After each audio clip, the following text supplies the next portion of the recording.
The debate में आपका स्वागत है। आज की हमारी बातचीत तमाल बंद्योपाध्याय की किताब a bank for the buck पर आधारित एक समीक्षा से निकली है। और इस समीक्षा का जो केंद्रीय विचार है वो ये कि पैसे को लेकर हमारी जो चिंता है वो असल में बैंकिंग सिस्टम को न समझने की वजह से है। तो सवाल ये उठता है कि क्या असली फाइनेंशियल सिक्योरिटी सिर्फ सिस्टम को शांति से समझने से मिलती है या इसके लिए हमें एक ज्यादा एक्टिव, एक रणनीतिक नजरिया अपनाना पड़ता है?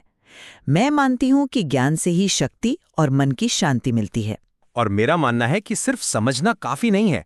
जब तक आप अपने हक के लिए लड़ेंगे नहीं और सिस्टम की हकीकत को पहचानेंगे नहीं, तब तक असली सुरक्षा मिल ही नहीं सकती। देखिए, किताब का जो मूल तर्क है वो ये कि हमारी पैसे की ज्यादातर चिंताएं पैसे की कमी से नहीं बल्कि सिस्टम की समझ की कमी से हैं। जब हम बैंक्स को हीरो या विलन की तरह देखना बंद कर देते हैं और उन्हें सिर्फ एक बिजनेस की तरह देखते हैं जो अपना रिस्क मैनेज कर रहा है, तो हम इमोशनल होना बंद कर देते हैं।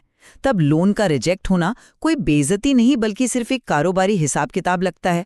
ये समझना कि हमारी आदतें सालों से बैंकिंग पॉलिसी ने बनाई हैं, हमें खुद को कोसने से बचाता है।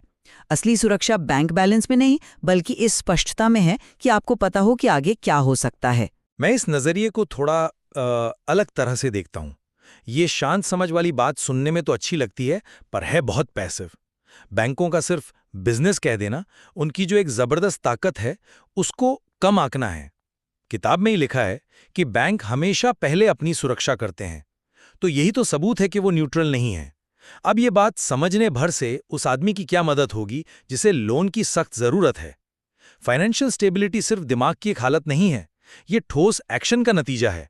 जिन लोगों को तुरंत पैसों की जरूरत है उनके लिए सिर्फ समझ और सब्र से काम नहीं चलने वाला। ठीक है, पर क्या बैंकों को एक बिजनेस की तरह देखना हमें ठंडे दिमाग से फैसले लेने में मदद नहीं करता? अगर हम हर चीज को व्यक्तिगत तौर पर लेंगे तो हम हमेशा गुस्से या डर में ही फैसले लेंगे जो अक्सर गलत साबित होते हैं। मैं इस बात से बिल्कुल सहमत नहीं हूं। उन्हें न्यूट्रल मानना उस पावर के असंतुलन को नजरअंदाज करना है जो उनके और एक आम आदमी के बीच है। तो क्या आप ये कह रही हैं कि जब किसी किसान का लोन नामंजूर होता है तो उसे ये मानकर शांत हो जाना चाहिए कि ये सिर्फ व्यावसायिक गणित है, उसकी जिंदगी का सवाल नहीं? उनकी नीतियां सिर्फ नंबर नहीं है, वो लोगों की जिंदगियों पर सीधा असर डालती हैं। मैं ये नहीं कह रही कि उसका असर नहीं होता, लेकिन आपका गुस्सा उस पॉलिसी को नहीं बदलेगा। पर सिस्टम की समझ आपको ये बता सकती है कि अगली बार लोन के लिए कैसे अप्लाई करें कि वो मंजूर हो जाए। अच्छा, चलिए दूसरे मुद्दे पर आते हैं, व्यक्ति की भूमिका। किताब का सबसे दमदार संदेश यही है कि स्थिरता समझ से आती है, हड़बड़ी में रिएक्शन देने से नहीं।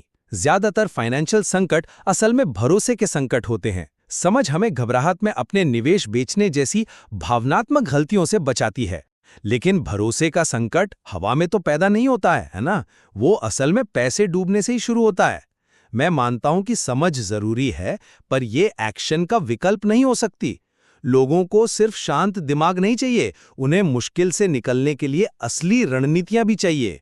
बैंक से कैसे मोलभाव करें, पैसा कहां लगाएं, अपने अधिकारों की वकालत कैसे करें।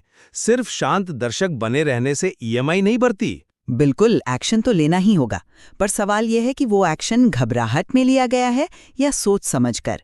जो सिस्टम को समझता है वो बाजार गिरने पर अपना पैसा नहीं निकालता, क्योंकि उसे पता है कि ये एक साइकिल है।